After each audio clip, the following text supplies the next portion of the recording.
Hello and welcome to Dad Got This. We're into the tough questions like, are there any cheap cuts of beef out there that are delicious but won't break the bank? And why do cows make the best friends? Because they're always willing to help you move.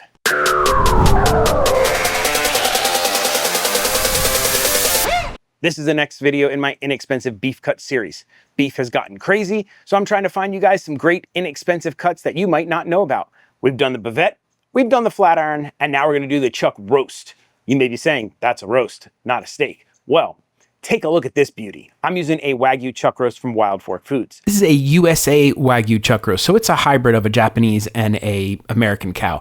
But look at the marbling. That is fantastic. It was about $13.98 a pound. It's about a 2.7 pound roast, so this should be a great amount of beef for the price. If you compare that to something like a ribeye, ribeyes are about $20 a pound, and that's for choice. Or New York strip can be had for about $14 a pound for choice, but I think this is gonna blow New York strip out of the water. To cook it, I'm gonna do something that you guys haven't seen me do on this channel in a while. We're gonna sous vide it. Let's get it all seasoned up. Nothing crazy here as far as seasoning goes. We are gonna hit it with some kosher salt, and you can be liberal. This is a big chunk of meat. After that, we're gonna hit it with a little bit of fresh cracked pepper, and then of course, some dad dust. Dad dust is 50% granulated onion, 50% granulated garlic, and a splash of MSG. This should make our steak awesome. Now that it's all seasoned up, it is time to prepare it for sous vide. Sous vide just means under vacuum. So we are going to seal this in a bag and drop it in a vat of water. That water will be precisely controlled temperature-wise by an immersion circulator, which will make it so you cannot overcook your beef. It is physically impossible to overcook something in sous vide. You set it to your desired temperature, you let it go for as long as you want, you get impossibly tender results and delicious food. This is my vacuum sealer. There are a lot of other kinds, but this is the one that I use. It is a chamber vacuum sealer. It's wonderful. Throw a link in the description.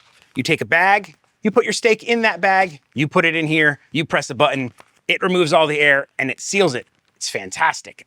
Now, if you don't have one of these and you're maybe just getting into sous vide, you can go ahead and just use a plastic Ziploc bag and do the drop technique. Works pretty well. With your steak in your bag, you open this guy up, you set it here, you clip that down, and we push a button. Good to go.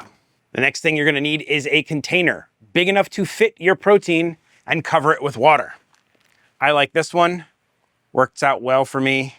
That fits down in there pretty nice. And now, the real star of the show, the immersion circulator. This is a very old one from Innova. I have had it for years, and it still works perfectly for me. These can be had for about 65 bucks on Amazon for the newer models, and they're fantastic. So you're not looking at a ton of money to get into this. All you have to do, clip it onto the end of your vessel, like so, tighten it down, and plug it in. For temperature, you're gonna pick your desired final temperature. I want medium rare. That's 134 Fahrenheit, so that is what I'm gonna set this to. And hit start. Starts bubbling and moving the water around and heating it. It is going to heat the water to exactly 134 degrees Fahrenheit and keep it there as long as I want. How long do I want? About 24 hours. Probably about 22 by the time I get up in the morning and get ready to cook this sucker. One last thing, you do not want your protein floating up and coming out of the water. If it is exposed out of the water, bad things can happen and you do not want to eat it. So I like to take these little set of tongs here, I pop them down here, and I put them right on top, and that makes sure that my protein stays fully submerged. All right, I'll see you guys tomorrow. It's been about 20 hours since this went in the water bath. No issues, went to sleep, woke up, did my stuff in the morning, and I'm now ready to eat basically. But I decided I'm gonna do a twist on cowboy butter and we're gonna make it Asian style. Don't know what to call it, Asian cowboy butter. If you happen to have a good name, please suggest it in the comments. Have a half a stick of unsalted butter. We need to soften it a little bit. I don't wanna go to the microwave. I have my tiny little torch. That should accomplish my goal. To make an Asian style cowboy butter, we're gonna start with garlic. I love garlic. There's always garlic in a lot of Asian foods that I try. So I'm gonna put in about 2 cloves of minced garlic. I've got some grated ginger, fresh grated ginger. This was just a small amount. As you can see, we'll put that in there. I only had a half a stick of butter left. Normally I would do a whole stick of butter. Some scallions. Throw a couple of those in there. And this is just some parsley I had left over from something. I figured it'll give it a nice little bit of color. Throw a little bit of that in there. Soy sauce. A little bit of that for some umami. Sesame oil. I love the flavor of sesame oil. It is just a great finishing item. Splash of sesame oil. And for some acid, I'm gonna use some calamansi juice. It is kind of a mix between a lemon and a lime, very popular in Filipino cooking.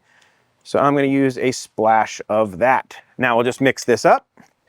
For me, I would normally put something spicy in this, but I do want my family to try this later, so I'm gonna leave the spicy stuff out. I'll just add that stuff on my own later. Time to grab our steak. This has done its job, and we're gonna open it up. Very first thing you do when you're doing sous vide, if you're new to it, is to smell what's inside. That is gonna tell you if you did it right or something has gone horribly wrong. That smells wonderful and beefy. That's gonna be great.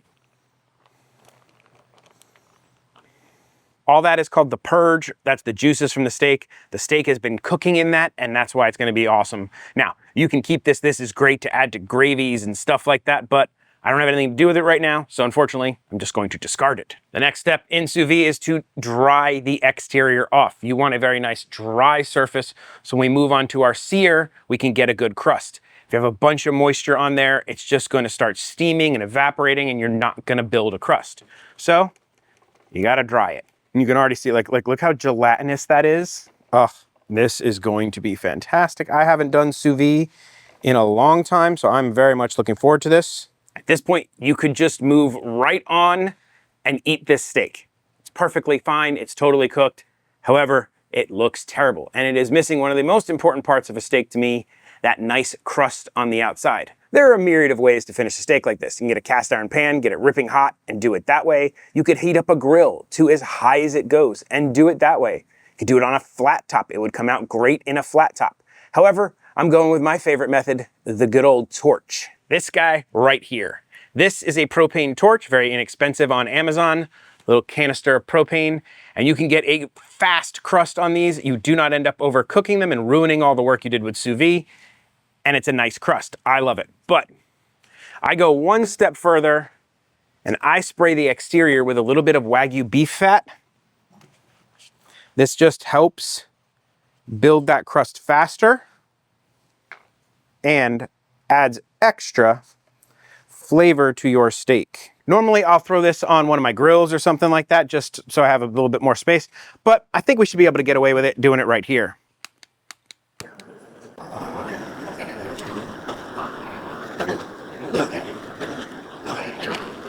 And we gotta flip it. That thing is now very hot. Be careful. And